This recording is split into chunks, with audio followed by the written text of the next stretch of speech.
Hi, it's Christy Lister with Beyond the First Response, and I am here with my co-host Robin Michael and Tiffany. How are you today? Good, thanks. Like Good. we're supposed to have a warm day today, so I'm happy. I know because you're in Ohio, correct? Yeah. Yeah, Yeah. I'm in Illinois, and we're like going to potentially hit 70, and I'm like, Ooh. woohoo! It's a Yeah, heat wave, same. and it's supposed to snow tomorrow, so I can't get Oh too my excited. God. Yeah. So, Tiffany, would you like to go ahead and introduce yourself to us? Yeah, so my name is Tiffany Vanyo. I have a son named Kyle. We live in Columbus, Ohio. Kyle graduated in May. He's 19. He joined the Army, and then he graduated high school back in May, and then he just graduated from the Army in February. So just kind of navigating all those changes that you go through with a 19-year-old. This different phase in life. It is, isn't it? And you're an empty nester now, Mhm. sort of. Yeah. I mean, minus my dog and cat. Yeah. Yeah, that's true. Do we consider them? I mean, I know we consider them family. Are they kids? So I will never be an They empty are. nester then. They Yeah. are. My dog's upstairs barking right now if you can't hear him. No, I'm so afraid because my oldest is home this weekend, my 22-year-old, and every time he's home, the dogs bark all the Oh. time. Oh. And I'm like, please don't move. Don't move off the couch. I cannot have barking. So fingers crossed. Oh. We always have an icebreaker question. Robin, Oh, it's for me. It's for I keep using the same one. use a different I need to one. do some more research, but it's a good one. It is. Yeah, I think it is. So, Tiffany, a river, lake, or stream? No, ocean. No one likes streams. Come on. Okay. Which one do I like of the three? Yeah. Which one's your favorite? If you had to your choice of one. Probably the ocean. Everyone says that. Yeah. But what's your reason for it being the ocean? I just think that it's got to be a little cleaner than the other two. Because it's that could just be, I don't know. But, and just, a lot of pictures. Like I tend to have screensavers with the ocean. I used to live in South Florida. So, right along on the East Coast. So I miss that. That's Yeah. true. Yeah.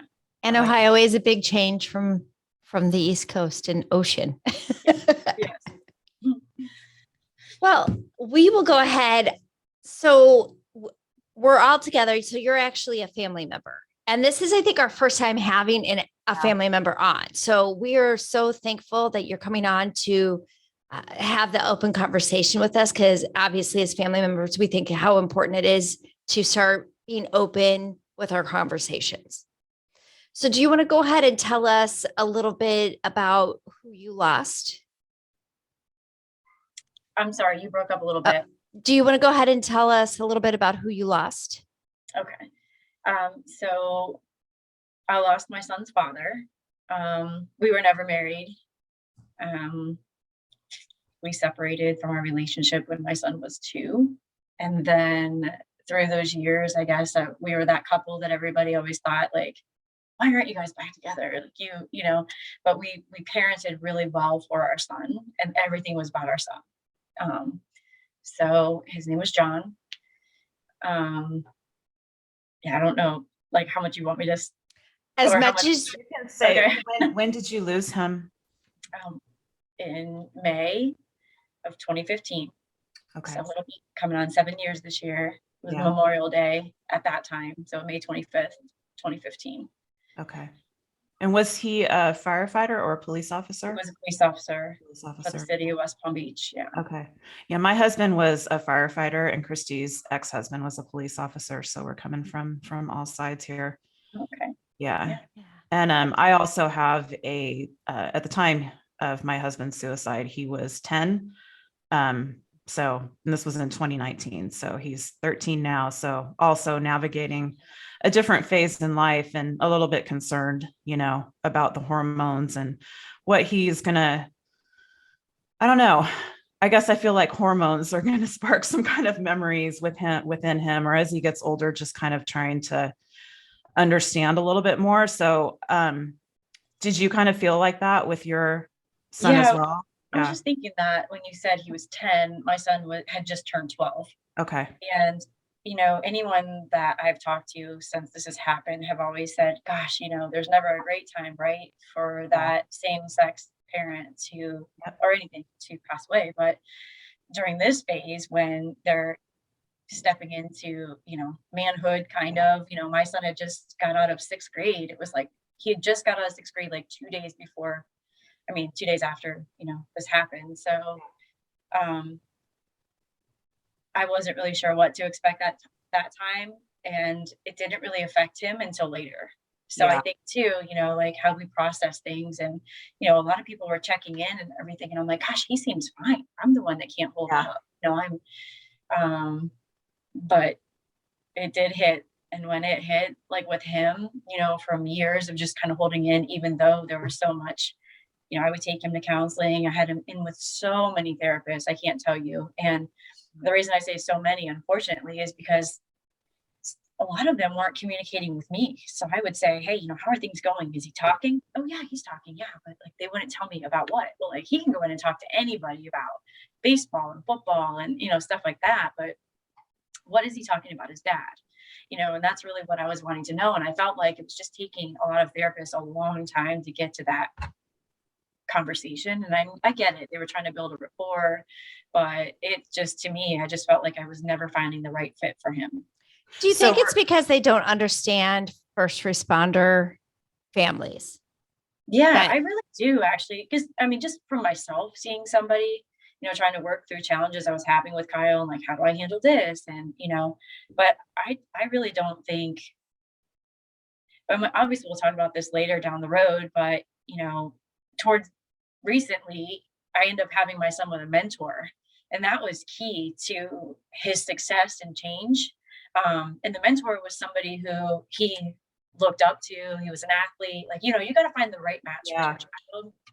And for me, obviously, um, I'm a female, and it was just the opposite, but I was always the disciplinarian for him too. So he kind of, like, I don't know, it's just, he migrated towards someone else that really kept those boundaries and things, and of the opposite sex, and someone that loved sports as much as he did. So they had things in common. And then, not to mention, I think Kyle felt like, ooh, this is like a really cool guy. Like, he, it was just, I don't know. I think of the people that he worked with, and no offense to anyone, but, there's someone that pulled up in like the hippie type van, right? My son's not really going to get along with that sort of person, or at least, have things in common.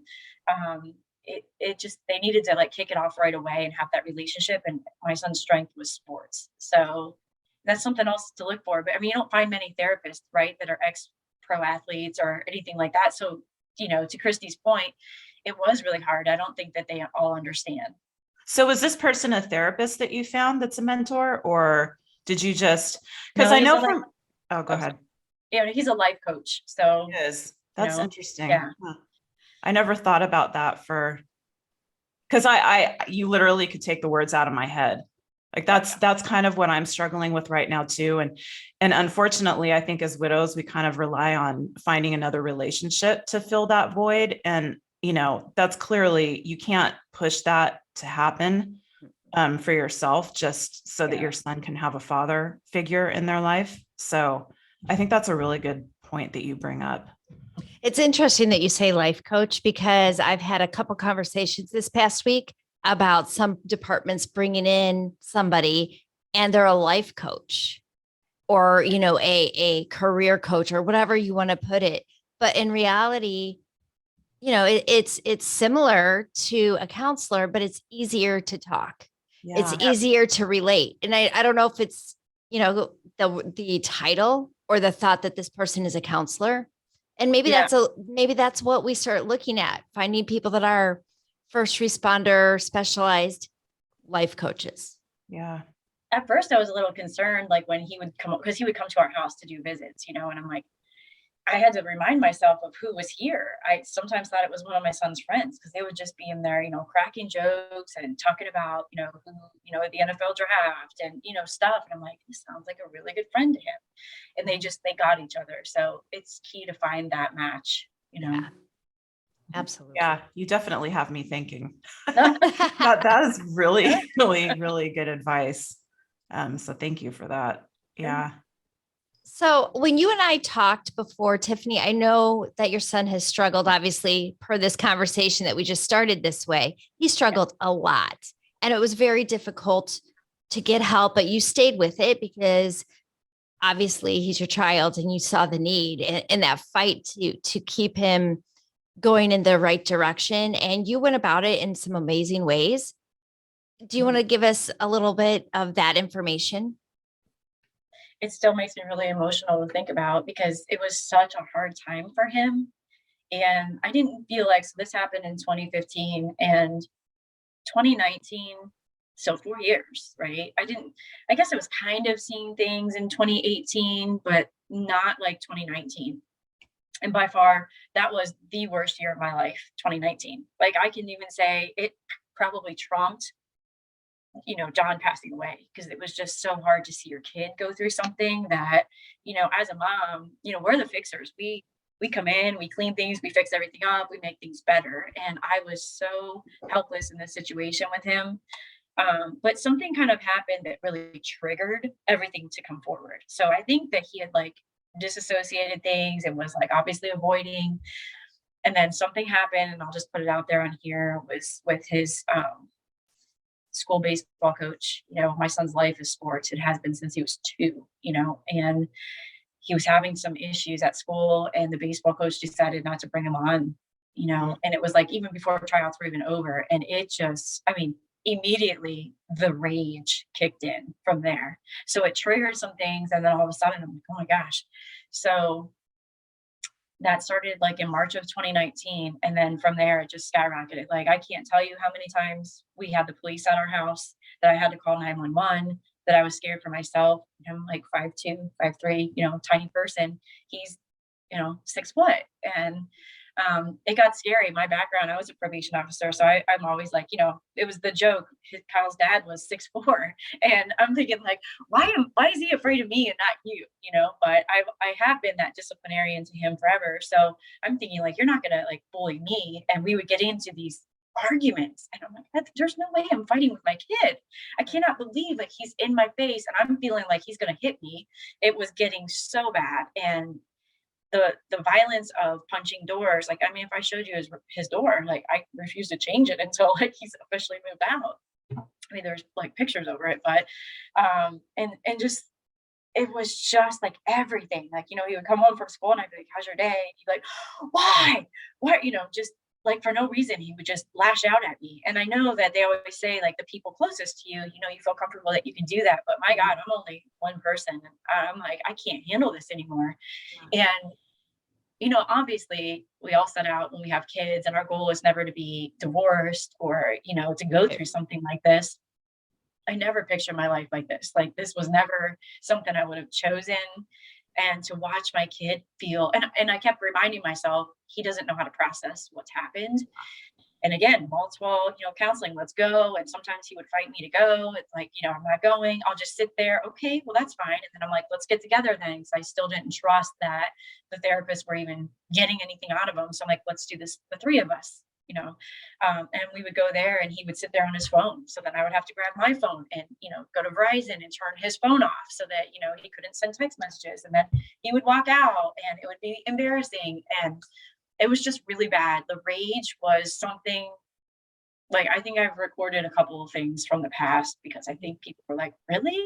I'm like, yeah, it was horrible. So that was happening. And then, at that point in time, so keep in mind, this was March. I ended up in October was his homecoming. And I got a call from the family who had like an after party. And they were like, you're going to need to come get Kyle. Like, he's wasted and can't really stand. Like, he's vomiting. We don't know how much he drank. And I'm like, oh my God. Like, of course you want to go to sleep, right? And now I can't sleep because there's this call that woke me up. And now I'm going over to get him. And so I go over there, and like literally 2 of his friends had to like carry him out of the house because he was so obliviated. And I'm mad and like not realizing how really drunk he is. Yeah. And I'm like, I swear to God, if you puke in my car, and I'm trying to just, and of course he's laying in the back seat and is just vomiting. I mean, so I had to call my mom, who's a nurse, and be like, what, do I send him to the emergency room? I mean, and then you're like scared because this family that just hosted this huge party, they Yeah. could really be in a lot of trouble for obviously. And, I had specifically told her, if you're going to have a party, you better make sure that you check bags because these are all underage kids, and of course, everybody's changing from homecoming dresses to casual clothes. And of course, what do you think was in those bags? Yeah. So he was just annihilated. I had never, oh my gosh. So I brought him home. I, of course, couldn't sleep that night. So I had to sit there on the couch sit on the chair while he was, on the couch and just make sure that he was still breathing. I Yeah. mean, I'm sure he had some sort of alcohol poisoning. Well, the next day he wakes up and is like, where's my car? He's standing there with no shirt on, no socks, just in his pants. Where's my clothes? He knows not, he can't remember anything. So I'm like, you're done. The car's done. Like and then he just flipped out. So I had to call 911 that day. And it was really hard because of all the times I've called 911, like they've never put my kid in handcuffs until that time. But the whole time, the police officers are in the house, he's on his phone texting these kids, his friends, and police officer's like, who pays the phone bill? And I'm like, I do. He's like, take the phone. So I took the phone. He smacks it up, like smacks my hand. And then they decided to put Kyle in handcuffs. And I'm like, listen, he needs to go. I can't, every time you guys come here, like no one takes him. And I felt like he needed to learn a lesson. Yes. But, and this was like pre-COVID. So there was no reason they couldn't take him other than, hey, we don't like to take kids in on the weekends. Like we don't have people there for process. And that floors me. And I realize in some towns, smaller towns, not inner city, that's their mindset. But these are the kids that are struggling the most. And that maybe if they would do that, they're seeing the violence, right? That if they do that, then they're actually helping that child. In my eyes, I think.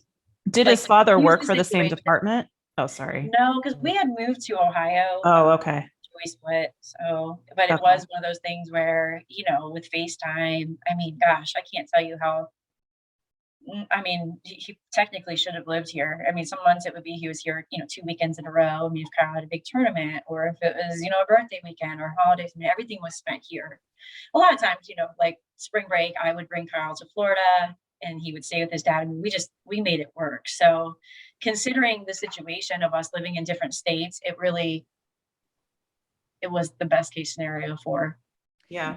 Do you think that Kyle saw some stuff when he was at his dad's, clearly his dad's struggling? Because I found out, I know of a couple instances that my kids had seen that I had no idea was going on and internalized. So do you think that maybe he saw some stuff and they internalize it? They don't want to tell you. They don't want to look differently at their parent. Yeah. And it sits there with them for that long. The only thing I feel like he saw was like a toxic relationship that his dad had with someone at that time. They were always arguing, like that kind of stuff.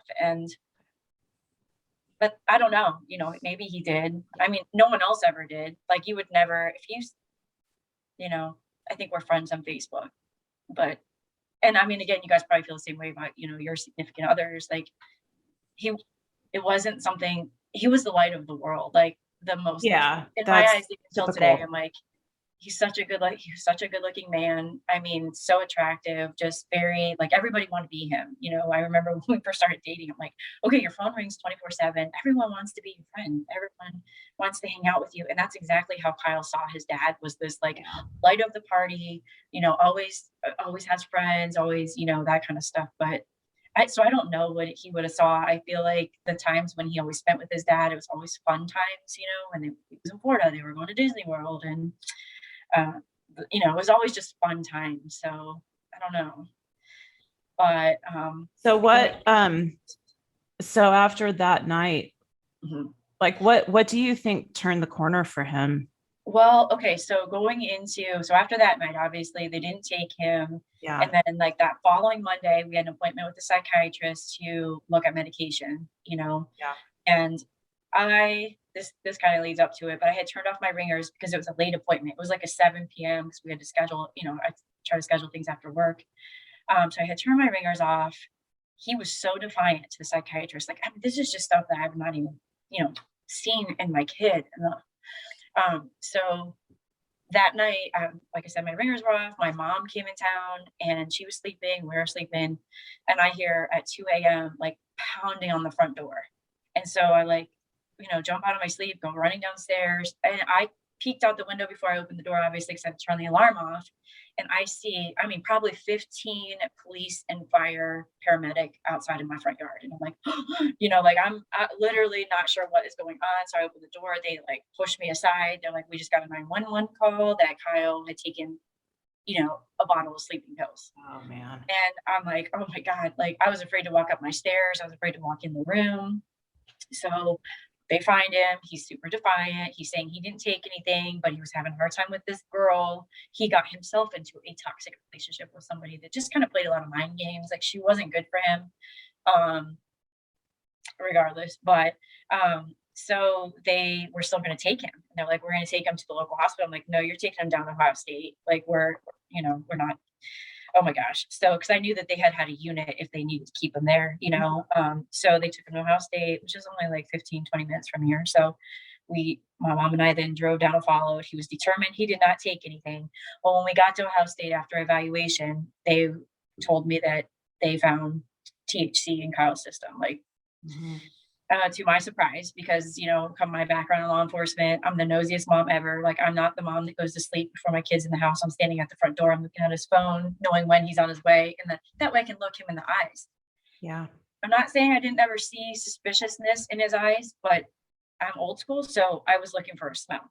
Like I was, trying to see if I could smell like marijuana or if I could smell alcohol. And I smelled alcohol a couple times, but never marijuana. So I never would have expected something like that. So they then told me that they wanted to admit him, into the behavior unit or whatever it is for, that kind of stuff. And I had said, listen, I'm already in process of, looking at programs. And the lady said, well, if you're going to do a program, that's going to trump this. Like I would do that, And so I realized at that point, that's probably what I should do. I hired an educational consultant that they have really close to here, actually. Believe it or not, there's more people than I realized that were also, had their kids in these programs. I'd never heard of him before until I watched an episode on Dr. Phil. And I think Wingate was the one that he always sent, kids to. So I met with this educational counselor. He really wanted to take time. Let me get all Kyle's paperwork. I'm like, no, I don't have time for this. Like my kid has already attempted, quote, maybe, a suicide attempt. Like he's calling out for help in so many ways. And guys, I'm like kind of fast forwarding a lot of stuff, but keep in mind, there was times that he would leave the house and, his friends would call and be like, I'm really worried about him. He's driving erratically, like he's crying. And, you just can't do anything. And I know how you feel. I mean, with my husband, with Eric, that's actually what I was dealing with him. And I know that anxiety, and I think that it would probably be 100-fold if it were my son. Yeah. So, yeah, God, I can't imagine.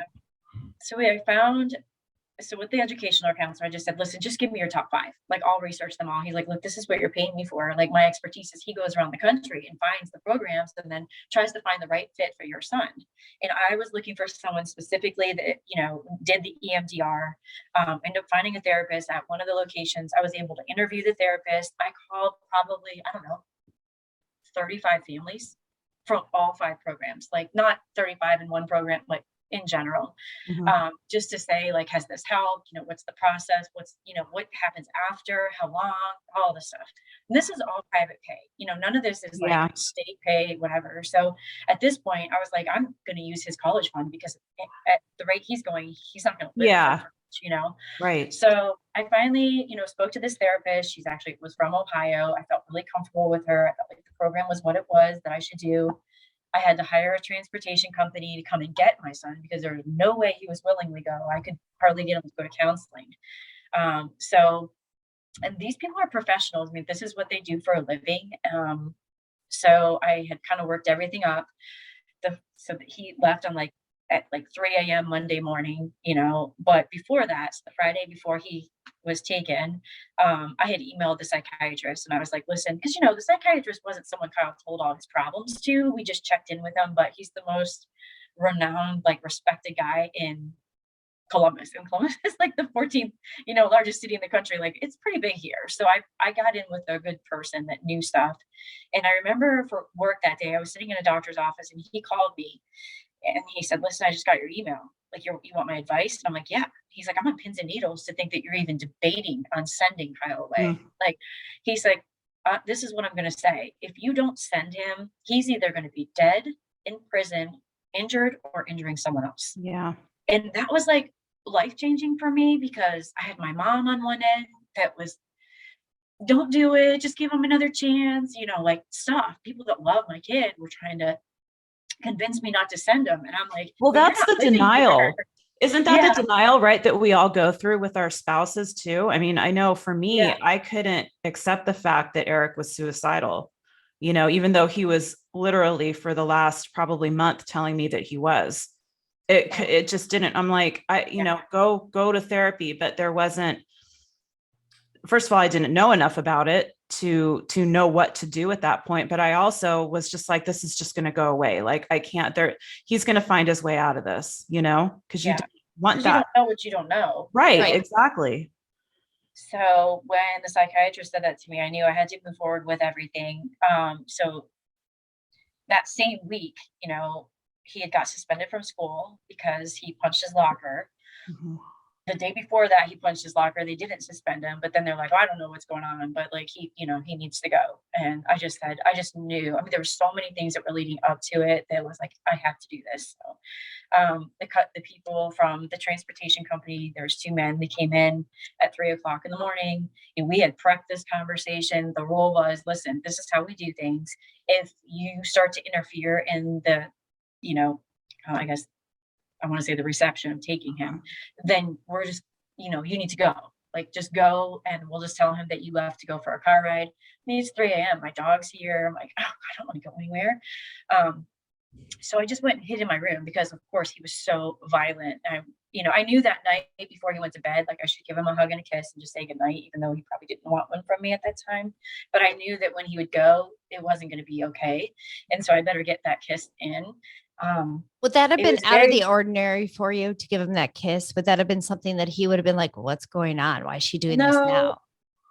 because at heart, he's always been so loving, but he was hurting so bad. So it was normal for him to, like, even now, he's just so loving. And in fact, kind of what you said is, like, a lot of people were like, oh gosh, you're going to get hate mail from him once he starts writing his letters. I never got that. They were just loving, and he understood, and he knew that he was, like, in so much pain.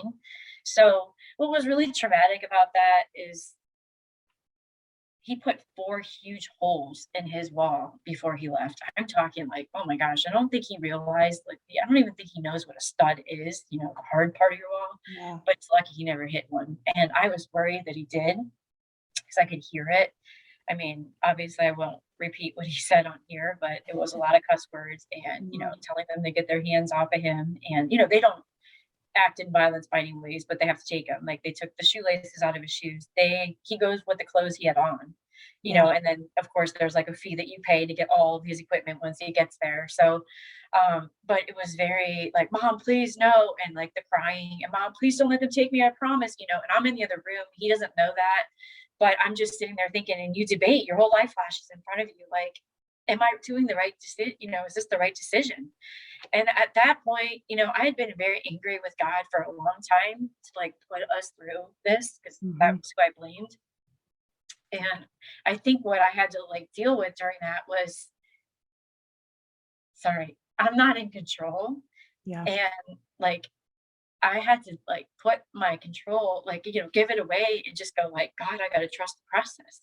Like, I got to trust that you're going to take care of my kid, that he's going to be safe, and all of that, that you worry about. Like, I don't know the people I'm sending my kid to. He's in the middle of the desert in Utah, across the country, and I was worried, like, on the way to the airport, is he going to try to jump out of the back of this SUV? When he gets to the airport, is he going to try to elope? I mean, is he going to hurt somebody? Is he going to hurt himself? There's so many fears of that process. But then, and then the company where I sent him is a place called Elements. They reassured me that once, the therapist got out in the field with him, we would communicate only via, like, Kyle would write me letters, and then I would type letters and send them to the therapist. She would print them out on her days that she would go to the field and then bring them to her. So she was only in the field 3 days out of the week. And then of course there's like leaders and, that kind of stuff that's out there with them. But This is literally a place where they strip you from everything. So substances, friends, social media, like you name it. He's making his own food on a fire. He made his own spoon out of wood. There's no light. There's nothing. There's no such thing as light. I mean, the light is the daytime, and then when it's night, it's just dark. You sleep under a tarp. You make your own tarp. It's just wilderness. And I think he needed to be stripped from all that to like work through his feelings. And he was so in avoidance that he wasn't going through any of that. Right, right. So why don't we right there Okay. just take a few moments to regroup ourselves, and we will be right back after this message.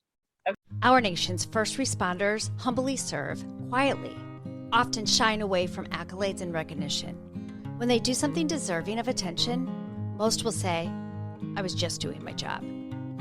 They are well aware of their duty and willingly carry an incredible burden on behalf of a grateful nation. But sometimes that burden becomes too heavy. Surely you've heard the saying, "It's okay to not be okay." First Help's So What campaign reminds first responders and their families that it's okay to say, So what if I need help? I have a duty to fulfill. My family, my coworkers, and my community are counting on me to be ready to serve. I can't do this alone. I need to talk to someone. Please join First Help as we challenge the mental health stigma with the phrase, "So what?" We want to remind our nation's first responders that it's okay to not be okay, but it doesn't have to stay that way. Welcome back. So, Tiffany, I think we left off with Kyle is now at Elements, and it's a recovery, helping, addiction camp. It's kind of all the above, helping kids that are really struggling in life. Yeah. I mean, it was very small. They have a lot of separate groups, like they don't ever run into each other, but most of the kids in his group, so of the 7, one lost a parent. Well, they were in a car accident and the mom died during that car accident. And then there was a couple others that were adopted. So a lot of like abandonment. And my son was definitely going through some abandonment, right? With him feeling like his dad chose that to take his life versus, him. And so a lot of struggling kids that it's just so sad. It was very sad to think of all these little kids that don't know how to like work through their emotions or even process for that matter. So we had letters, and then they let me go visit him. And, this is kind of an irony of things that have happened since his dad has passed away, is they picked the visit for me. Of course, everything's based off of his progress. And ironically, they picked December 18th. Kyle's dad's birthday is December 17th, but they were like, in order for you to see him on the 18th, you have to fly out here on the 17th. Wow. So that was him being there that with kind you. of rolls up a lot, Yeah. It's weird. So same thing with his leave for the Army. Just back in December, his leave started December 17th. So I just feel like, his dad is here with us. But when I went out to see him, I was only allowed to spend one day with him. And I'll tell you, I could never do it. Like, I'm always afraid of everything. And so just sleeping out there, I had like massive anxiety. I was scared, but he was sleeping so well. I mean, kids are resilient and they do get used to things. And he was super loving. And they did like a really nice video, like when I, got to see him, and just stuff that like he had these huge piles of really big rocks that you would find in the deserts. That's where they are. And he was like telling me like the toxic people were over here. And, and the very last 2 rocks were me and his dad. And he was emotional because he wanted to put his dad in like the bad pile. Mm-hmm. And it hurt me so bad that that's where he was seeing his dad. And I was like, gosh, you got so much from daddy. Like, because he didn't understand what his dad was going through. So, I mean, obviously none of our kids probably will ever, who knows, Right. But that was hurtful. So we got to talk through a lot, and I got to watch like, how this whole program works. And it was amazing. He stayed there for 3 months. I had to, of course, set things up for him to come back and be successful, right? Because then when you return home, you're going to the same home, the same school. You're like, okay, what do I need to change? And I talked to a lot of parents that were like, we changed schools, but it didn't change anything, because now they're in a tougher phase trying to make friends, and they're trying to fit in with people. And so I chose, obviously, to keep him at the same school. I had obviously met with the school well before I even took him back to like go over the plan. I hired a home therapy company to work with us in home versus him going somewhere. That was pretty difficult. It was a 3-month contract. the lady that he had was his therapist, but she was also like the disciplinarian. So kind of trying to keep him on pace with like the rules. So for an example, he came back right at the beginning of the school year. So the beginning, like after Christmas break. And he did not get his car until the end of March. So it wasn't like, oh, you come back, you get your car, you get your phone. I mean, Yeah. he had to earn his privileges back, and it was tough. I mean, there was parts of me that was like, did I make a mistake in bringing him home? Because we went through some violence. And so I thought, oh, he's good. Like, his letters are so loving. He understands. He had to write and talk about what happened with his dad. I mean, it's very therapeutic what he did in this program. But it was, for the most part, coming home it was difficult. I had to definitely be even firmer than I was in the past and make sure that he couldn't, because you feel guilty. Okay, I sent my son away. I have all this guilt now. I mean, am I going to let him come home and then just walk all over me? So Did I had he to have some of those same behaviors when he came back? did. He Yeah. did. Yeah. Yeah. I mean, the first chance he got to be with his friends, they were drinking. Yeah. And so I drug tested him every single week. I had to buy, I mean, I was like Amazon's top customer probably, but I bought alcohol test, drug test, and then nicotine for the vaping. Yep. And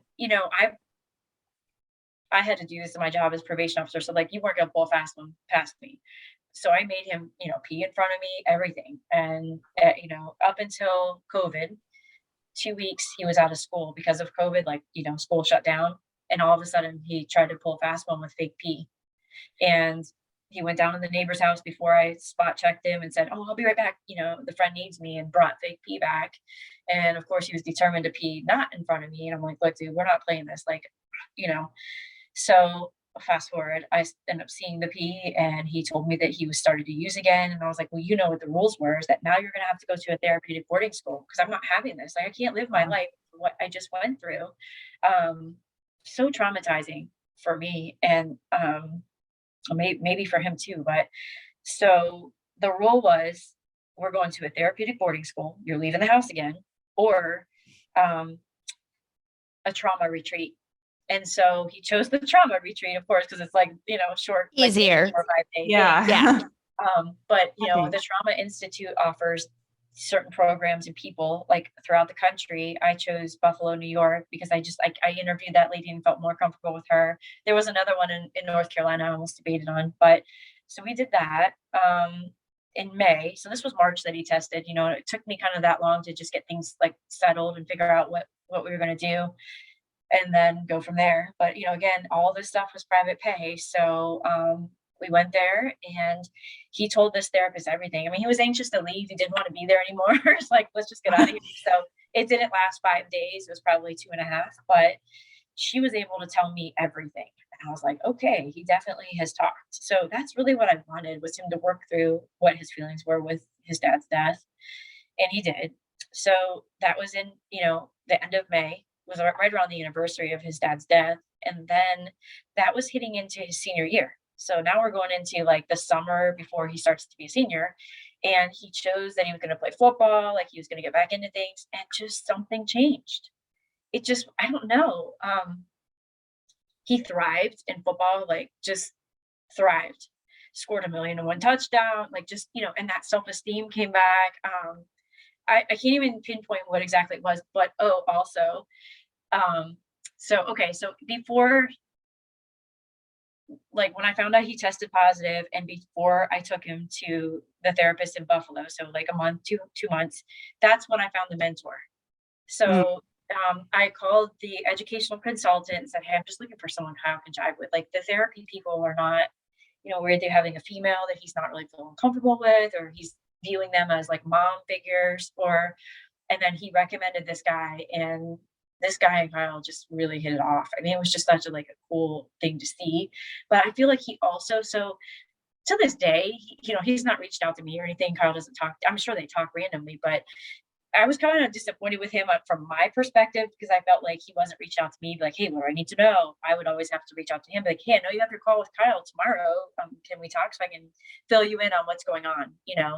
But he struggled in school, same when he came back too. So luckily, COVID hit, and he did much better online.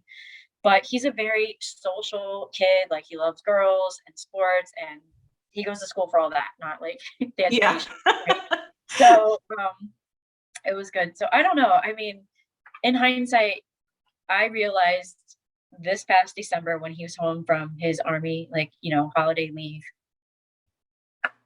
how it has affected me, and I've never helped myself. And I think a Because lot of now- us do that because we're so concerned about our kids Yeah. Like I got my that we kids forget about involved, ourselves. forgot myself, and realized how much PTSD I have, because I still Mhm. have Of course. for the longest time, it was like the day that Kyle's dad passed away. I don't know if you want me to get into this or not. So Yeah. So However you want. However Okay. much you want to talk about. so I'll get into the day because it kind of explains like where I am with like my process. But it was Memorial Day, so of course Kyle was out of school. Friends were out of school, and Kyle's dad had been to the emergency room the night before.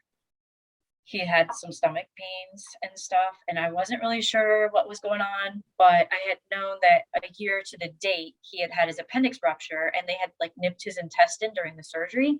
So I knew that I was worried that maybe here a year later, like, oh my gosh, did that get infected? Like, was that what was going on? So I didn't really know anything. He just said, look, I'm in the emergency room. They're going to admit me. And I'm like, okay, this is great. Like, you're going to a different hospital than where you had your original surgery. Maybe somebody different can put better eyes on your wound. This is me just talking from Ohio, just only knowing what I know. And so I talked to him, and so the day of when everything happened, Memorial Day, that morning I called his room in the hospital. So not like his cell phone, but his room. And I talked to him. He said his phone was charging. I'm like, okay. And then he just said he'd keep me posted with things, like he was waiting to see some of the doctors. I'm like, all right. So then I get a text message from him. This is the last thing that he said to me, was that he was waiting to see the surgeon. That was it. It was the last thing I've ever heard from him. And my response again was, great. I'm so excited that someone different is going to look at your wound and hopefully take care of things,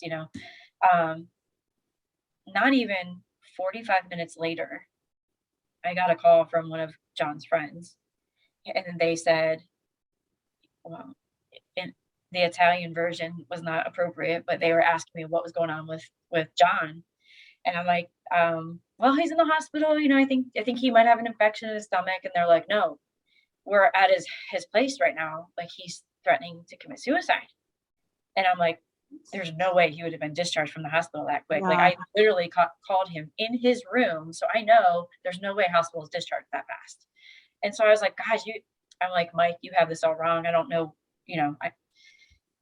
and I said, well, is his car there? Because they lived in the same like community. And Mike said, I'm standing against it. And this is a guy that's known John for his entire life. Like, they live in the same community. So he's not mistaking, like, that's John's car.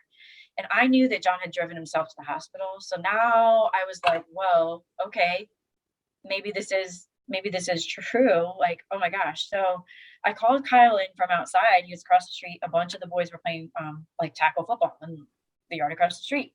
And I didn't want to tell Kyle, like, hey, get in here. Like, your dad's threatening to commit suicide because, again, he's 12. And I didn't want him to ever think it's okay to threaten something, because in my mind, I'm still thinking this can't be right. Like, maybe John should drive himself. Maybe some girl drove him to the hospital. He lied to me, like maybe that's why his car is there. So I'm still thinking this can't be John being at home. And the reason I have to preference that is because there's a lot of times that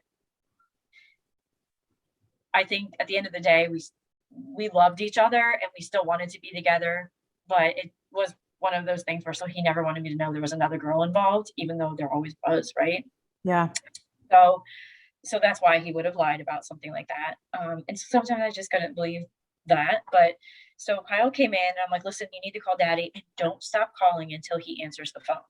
Meanwhile, I go upstairs and I'm calling my parents because I'm like, you need to call, John. He was very close to my parents, both of them from your own cell phones. Don't stop calling until he answers. Like, I just need to see on John needs to see on his phone that Kyle's picture is popping up and that he's calling him. So if he is in the middle of something crazy, then at least like he'll remind himself, like, oh, my kid. I just didn't know, Mm-hmm. but I didn't want Kyle to know like something was really wrong. And then I had to try to call John's dad because they live like 45 minutes apart. And I was kind of getting irritated with the dad because he was kind of partying around. He was like, "Oh, I gotta go get gas." I'm like, "Listen, something is going on. Like, you have to get there." And it was so hard because I was trying to quarterback things from Ohio, like you just, and I knew about how long they were from, how far apart they were from each other. I just didn't know anything. So when, I'm just trying to think, we're in the middle of this. So I called this Mike guy back and he wasn't answering my calls. In between trying to like call my parents, I'm trying to call John, I'm calling, he's not answering, I'm texting him, like, nothing. Kyle is leaving him voicemails. I mean, it's just, we're all trying to get a hold of him. And so now no one's answering my calls. So I call like two of the other guys, no one's answering my calls. I finally get a call from John's cousin, who is also a police officer in another city, but everybody was there. Trust me, like he was a very well-known guy. So the different departments, when they got word, were there. And that's when I had learned from, John's cousin that he was deceased. And so like, when that was happening, I had him on speakerphone because I was still texting people to be like, "Hey, can you please call me? Like, what's going on? No one's calling." I'm literally trying to multitask with my phone. So I'm having him on speaker, and both me and my son heard that, and so you still don't ever really know what happened and what happened. And they thought I had called 911 and I had no clue. Like, I thought he was still at the hospital. Well, really it was a girl that he was dating, this toxic person that, I mean, nothing against her. It was a toxic relationship. So I didn't mean to say she was toxic, but he had called her on his way. He had discharged himself out of the hospital that day after they had given him morphine, Dilaudid, like everything, like you name it, it was given, And so he was actually allergic to Dilaudid because when he had his appendix, rupture, they gave that to him. And my mom told the doctor, put it in his chart. He's allergic to this. So they did, but he didn't go to that same hospital system. So those EMRs weren't talking. They had no clue, and he didn't volunteer to tell them. I think he was in so much pain in his stomach that he didn't volunteer to say anything about it. But he had called the ex-girlfriend and told her that, he was going to take his life. And there was a lot of text messages between them because, we have his phone now, and that he, that relationship was like, he was kind of seeing someone else. So was she. Like, it was not good. So there was not great things that were said via text. Now that we were able to see that. But she did say, if you don't stop saying this, I'm going to call Tiffany. And, to this day, I'm like, why didn't you call me? Why didn't you call me? So I asked her, why did you call 911? What made you call 911? Because this threat, like, she never would have expected these threats. And she said, because he said to me, tell Tiffany and Kyle that I love them, and there was always kind of that sort of jealousy thing going on there. And I think for him to tell her that, she took that serious, like, wow. And you wouldn't tell me, how mad that makes me if you say her name, right? So now she's, hearing this. And so she called 911. And I was calling him, I feel like, from when they think that he took his life, I was calling him. Because I'd have the phone when I see when I was calling. Yeah. And so, of course, it had already happened. But, he went home and got his weapon, and that was it. Yeah. And so,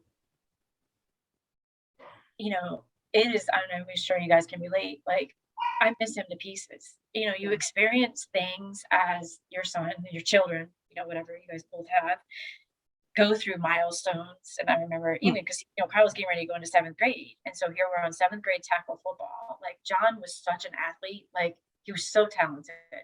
And just to be able to see your kid, like, I wanted him to see, like, I would send him videos of Kyle's, travel basketball, like all these things and pictures. And now I'm sitting in these stands, like, alone with sunglasses on, just crying my eyes out to be alone and not have those like prideful moments to share with anyone. Yep. And then as the milestones continue, it's homecoming, and it's like just all these big things. Like, just a few weeks ago, I was watching, this huge graduation with the Army, and I'm so proud of, alone. Yeah. I was there with family, but it was like, but it's not the same. Not the same. Yeah, my son is a become a basketball star now. He's 13 and he's 6'1". Oh gosh. And like right now, as we're talking, he's playing in a tournament, and it's the very first one that I've not been at. He went with a teammate, and it's for other parents, it's not a big deal. And I know that eventually that's going to happen, when you're a solo parent, but it's difficult. And when you're sitting in the stands, you think you want to cheer and you want to have the person to hit on the shoulder or on the leg, like, hey, did you see that? And know that your son is out there hearing the both of you cheer for him, and you almost project your own feelings onto them. I don't know if he's actually feeling that way, but Right. I can imagine that's what I would be thinking if I was out there, But you as a parent, I think we put that on our shoulders, like they're I think we missing it do. again. And Yeah. they could have been there. And then you get angry again. Yeah. Well, and when he turned 13, so that day, his birthday is February 1st. And I really, going into the day, didn't think too much of it. But as the day went on, I'm like, I am not okay today. I'm trying to pull myself together for him, but I just want to sit on the couch and cry. And I did for a majority of the day, while he was at school. And I just realized, like, this is a milestone birthday and Eric's not here to celebrate it with him. And it pisses me off. Right. And that's part of grief. That's part of the process Yeah. of grieving. That's part of, the process of them not being there. Yeah. You get angry, and it's okay to do that. It's okay to take those moments to let it out, in a healthy way. That's a healthy way to let it out. Yeah. And I know, Tiffany, when we talked before, you've started working on helping yourself. As you said, you realized that how tell me about that. Yeah, I'm give me some advice. It sounds terrible when I say this, but I'm excited to hear about it because I know you touched base on you were meeting with somebody new when you and I talked, and I am contemplating this myself.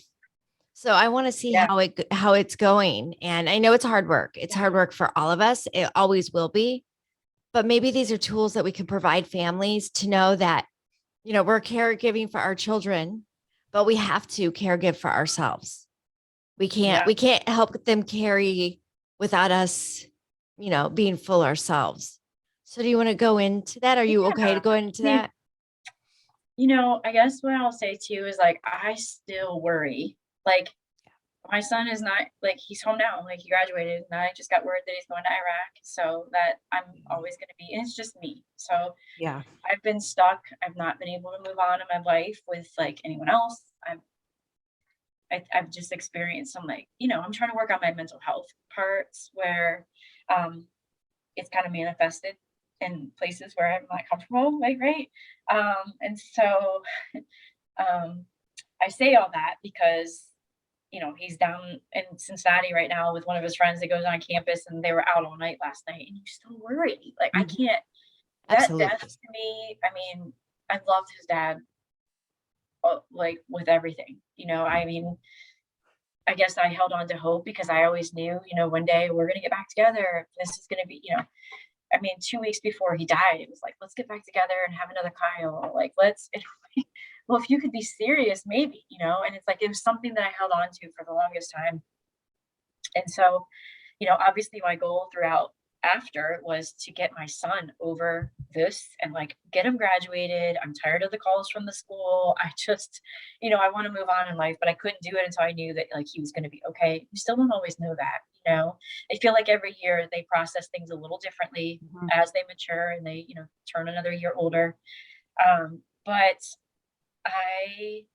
since 2019, since the severe stuff was going on, and I won't get so into this, but I started, like, so I lost two of the loves of my life. Ironically, they were both police officers. They're only people I've loved in my life, and they're gone.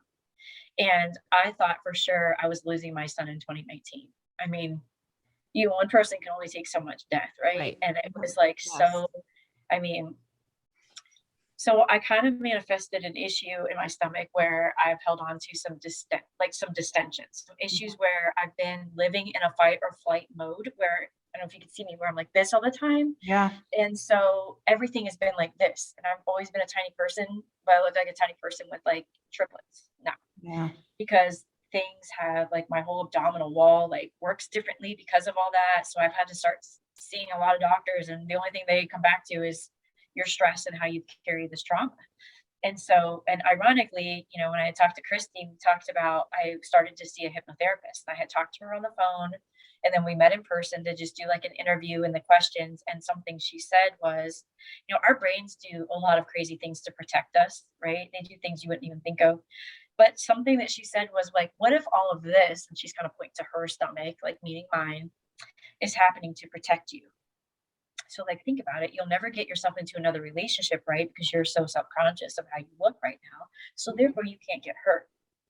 And it's just was like, wow. I'm like, this, okay, she's a very like well-known hypnotherapist. She's, you know, does EMDR, like she specialized in some things that, you know, I've had random therapists in the past just to help me through Kyle, but I felt like I got so much from her in just one meeting.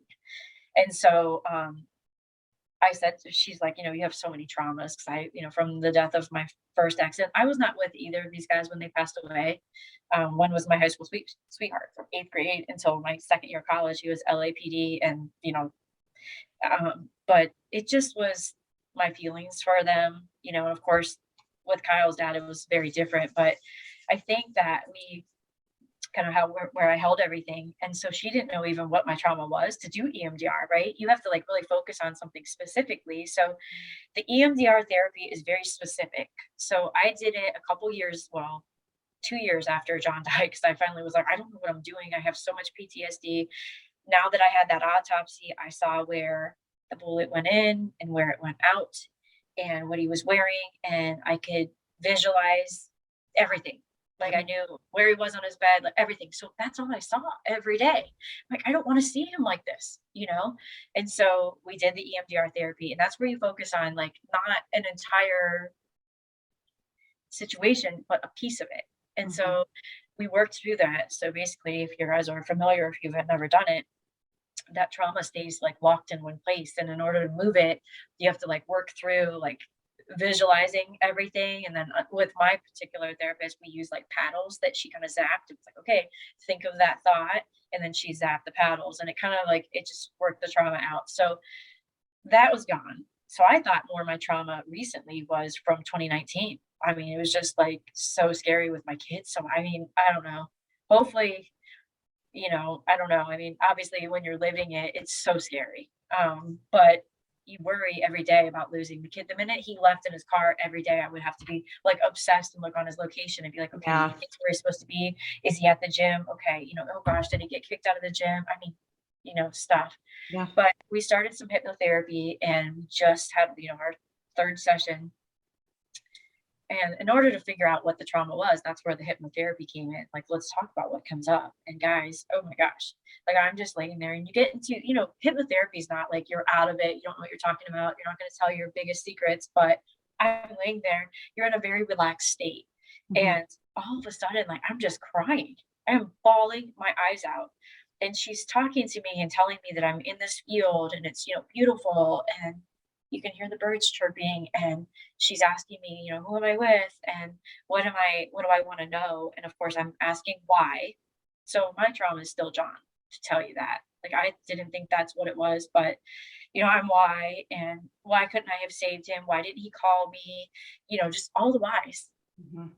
So it's a work in progress, but I'm also like working with a pelvic floor specialist to help, because everything affects, you know, your mind gut is a huge thing. So we all carry our stresses differently. And I'm like, you know, I felt like, gosh, I should be at this phase right now in my life. My son's away. I should be dating and enjoying my life. And yet it was all on hold. So here I am now trying to work through stuff that had manifested for such a long time. And I think we do try and go out and enjoy ourselves, but there are things that hit us like that, like, whoa, why am I having fun? I can't be happy. Yeah. Yes. And we have to, we all do it. Even, you know, even the healthy people, I think, do it. But when there's so much trauma, we're stuck, and you think you're getting past it. And I think you are. It's like that mountain. I always refer to it as a mountain. You know, you're moving up, and then all of a sudden it hits you like a brick wall, and you're down a couple steps. But I remind myself then, and it's hard. It's so much easier to say right now, than like earlier in the week when I was in that moment. It was not Yeah. easy for me to say, Yeah. but you take a step back just to see how far you've come. Mm. And Yeah, it's true. And Yeah. I completely understand about the dating thing. Christy and I have had tons of conversations about this too, because it's been 2.5, almost 3 years. In June, it'll be 3 years, and trying to possibly navigate that. And I keep, like you said, getting stuck. I keep almost manifesting issues, and it's from the trauma.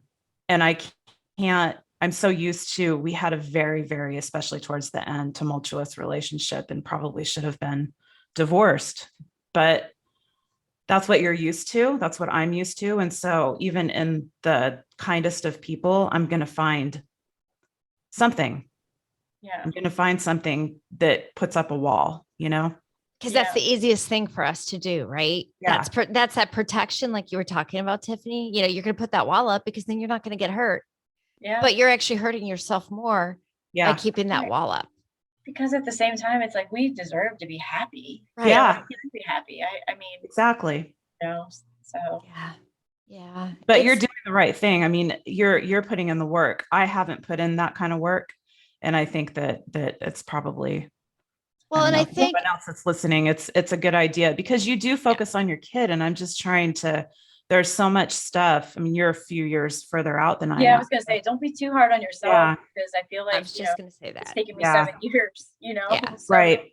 Yeah. and you It- do, and your kids are, sounds like, so is he 13 now? Is He's that 13 now. Yeah. so? I mean, Christy, I've what about got many more crazy Yeah. years to come. And my kids, you know, my oldest was 19 at the time. So now my oldest is 22, my middle is 20, and then my youngest, she's 16. She'll be 17 next week. okay. So it's Yeah. just, you know, a lot for them, a lot for you're holding on for them so that they don't, the fear of them not, Yeah. you know, you want them to be happy. Yeah, I think The 13-year-old just I see walked his in. head. I see him in the So- mirror. something that I remind myself a lot is like, and I think we forget this as moms, because in the busy, like, day-to-day life stuff, right? Right. Is a reminder, like a quick little note that you can slide under their door. Yeah. It's funny Just you say that. For them, and you love them, and you know. I did that yesterday. I put a note on my door, on my daughter's card window, and it Aw. just a sticky note. Just you bring so I can't remember the exact wording, but you bring so much joy to every day, something like that.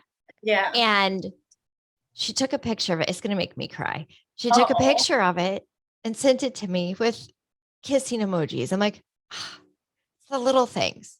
It is. She put it on her social media too and shared it. You made Yeah. Yeah, I don't know. But even if she didn't, she knows she's not alone. And Yeah.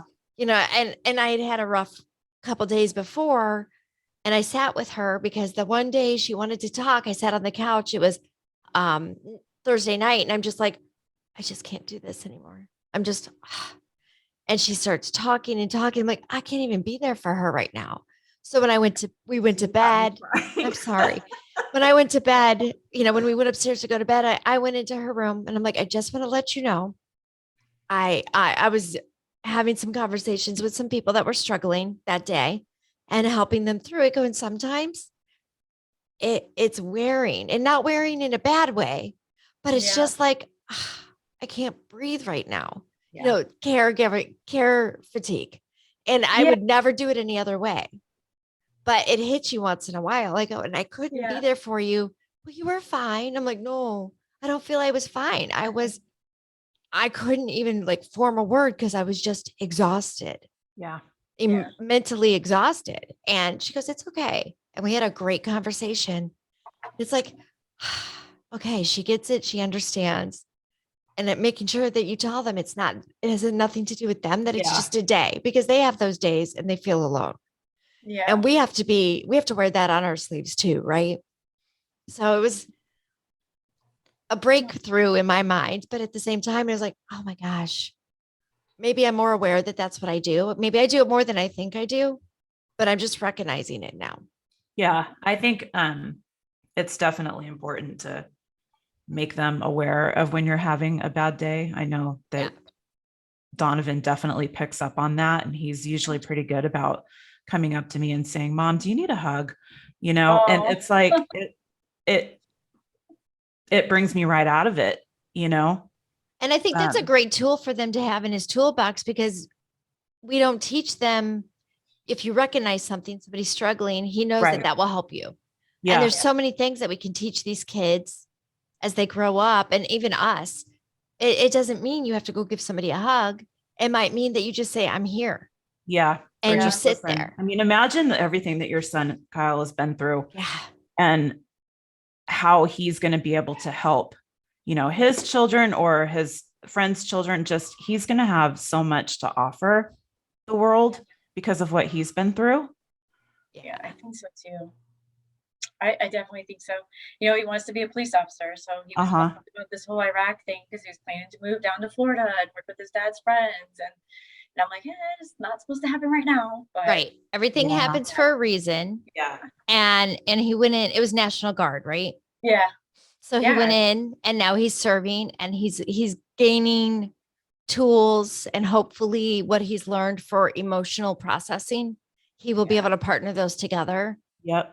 and Yeah, it was- and do what he I told wants. the therapist that he saw, the trauma therapist, was like, do not let him go in the military, like with his PTSD. And then, but for him, he's so not a college kid. Like he just grade school, he doesn't care. I just pictured him going off to college and, you know, not even going to classes and not doing well. Yeah. So I was encouraging the military police, or the military like course. But I had said, let's just do the National Guard. That's different. It's more state related, you know. Right. I never would have saw that he would be getting deployed. So it's kind of, but I am kind of grateful right now, thinking about what's going on in the country, that Iraq is not a combat zone. And I'm just hopeful that things stay that way and that that's what the plans are for him. And I can't think, again, I'm backing this up to God, but I can't think God would put him through something so horrible again. Right. But no, I mean, and so as we talk about, it's just my mindset has had to shift, and the mental talk is that I can't stress about this now. You know, I mean, obviously as the time comes, but I'm going to just give it to God. And every night I've made a practice of saying, oh, like going through those things, like what I'm grateful for. Like, sure. I mean, we've gone through some of the hardest times I would never wish upon anyone, right? And you guys can relate.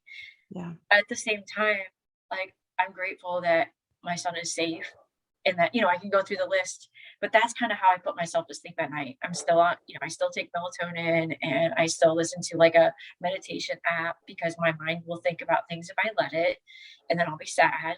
And, you know, so I probably do disassociate a little bit more than I should right now, but let's be real, we're busy working moms. And so at the end of the day, when you finally sit down, that's when your thoughts come to place, you know, when Right. you're in bed. So I gotta have those distractions. And I think that's a perfect place, because we've run out of time. Mhm.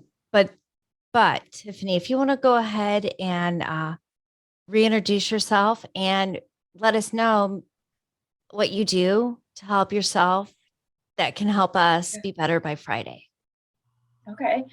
I think just practicing, you know, I'm sorry, I'm Tiffany again. It's okay. Practicing being grateful for what you currently have.